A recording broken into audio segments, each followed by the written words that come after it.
Been quite a good start, hasn't it, to the Premier League season so far? Been eventful, Alan McCoist. Very eventful.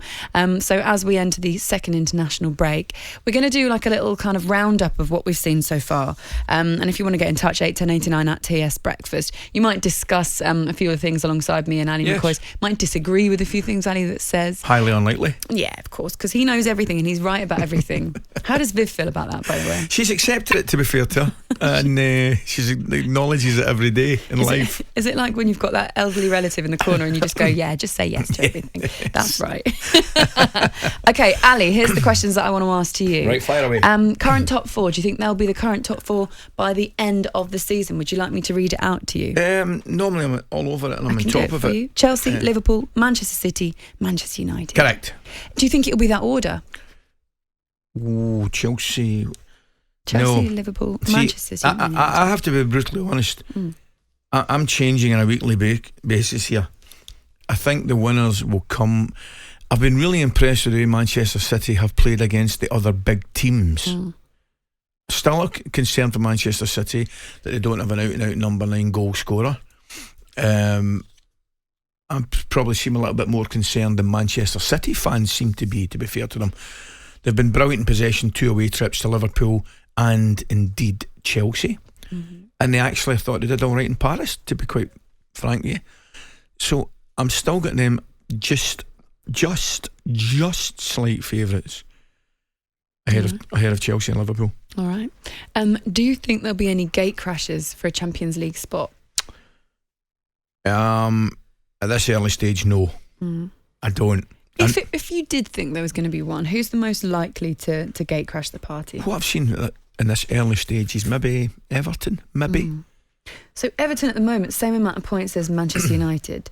Manchester United just ahead on goal difference. Yep. And they are looking quite... Is this the Rafa effect, do you think?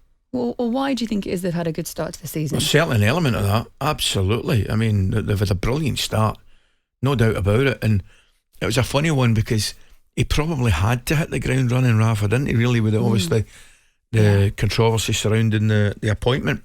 But that said, when you look at it, I just think they've got a real bit of life and energy and belief about them. I mean, the performance, not just the performance at the weekend there against United at Old Trafford, but that was one that we saw and wow, I mean, obviously we spoke about Andros, but I thought Anthony Gordon left hand side, Doucouré in the middle of the park, 2 centre backs were really, really solid, Keenan Mina, and I just think they've got everything about them. I still think they've got a great goalkeeper.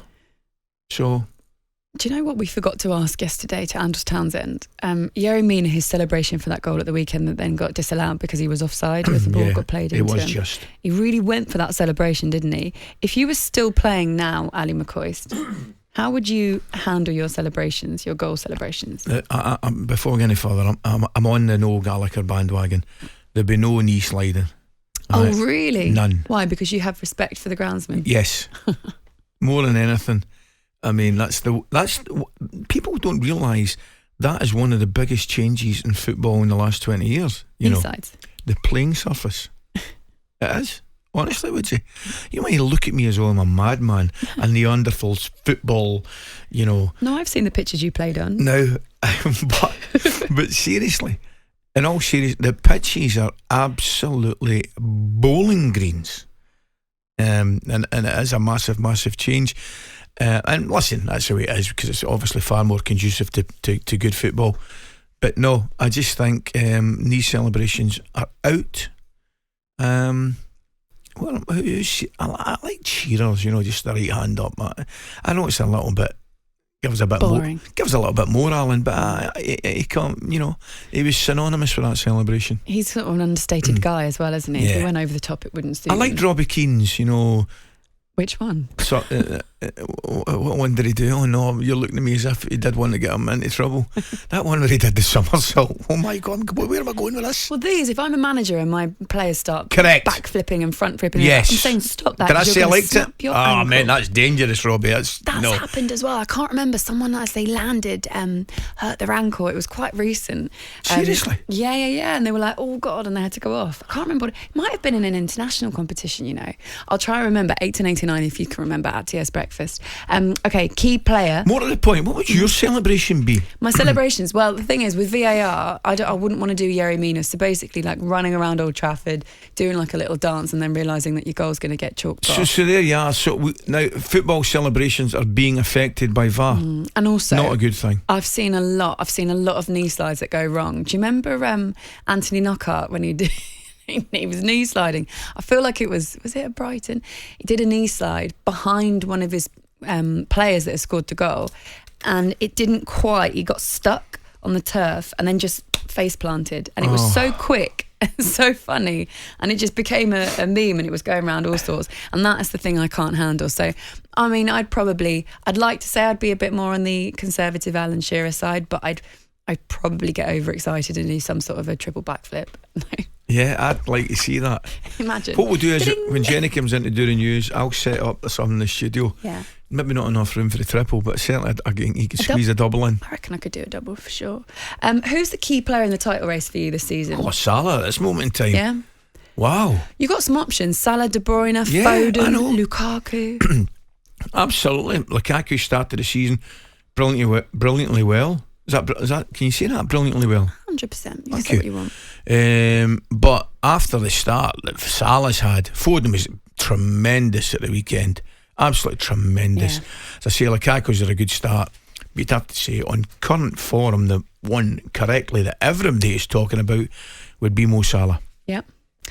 Just another quick one before we go to the break. Brentford and Brighton, they've sort of been the surprise packages so far this season, haven't they?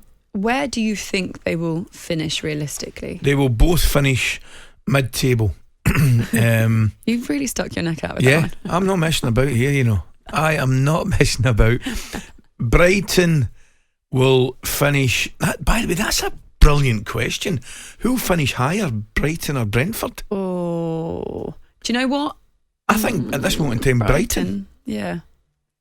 But Brentford have had a phenomenal start. I mean, they've just been absolutely brilliant to watch, as have Brighton, you know, I've got to say. But Brighton will finish 8th. 8th, okay. Just before we go to the break, you've been shopped in, Ali McCoist. Oh, no. Ali did a knee slide celebration against Celtic at Parkhead in the mid-90s. No, never. Did you fall? Who's this from? It doesn't have a name on it. I've got his number, though, if you'd like it. I sunk to my knees. Oh, okay. So there was no forward motion. There was absolutely no forward motion. There was a sinking to the knees with a total respect for the groundsman. And the turf was absolutely fine. It was flawless. When I got up, I checked. It was better than before you did it. It was. In fact, if I remember, I patted it down on my way back to the centre circle. Jim White and Simon Jordan, Monday to Thursday morning, 10 till 1. On AM, on DAB, via the talkSPORT app and on your smart speaker. talkSPORT.